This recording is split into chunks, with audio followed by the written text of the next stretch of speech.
Gazmend Braçi, i biri i Qeren Braçit, ka qenë dëshmitar në vëngjarje, por dhe mik i viktimës. Ka rrëfyer përpara grupit hetimor për kërcënimet dhe ofendimet që një person i armatosur bënte ndaj tyre gjatë natës tragjike, madje duke u thënë se ishte nga Vlora.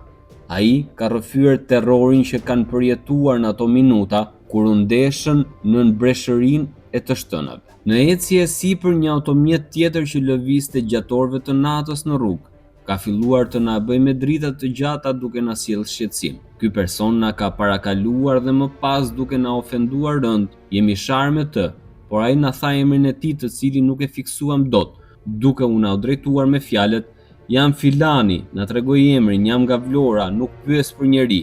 Ky person nga Vlora ka vijuar rrugën duke zbritur përposhtë patit të malit, ndërsa personat e tjerë që kishin dalë për gjah kanë vijuar në ngjitje. Por njërës prej makinave i kanë mbaruar karburanti dhe ata kanë qëndruar në mes të rrugës në malore, duke dalë jashtë mjeteve dhe po qëndronin aty ku ka treguar Gazmend Braçi. Gazmend Braçi ka marrë në telefon një person tjetër për të sjellë naftë, ndërsa qëndronin në rrugë 3 të shtëna me armë kanë ardhur nga poshtë rrugës, ku një nga plumbat ka prekur shtetasin italian, ndërsa një tjetër njërin nga gomat e makinës.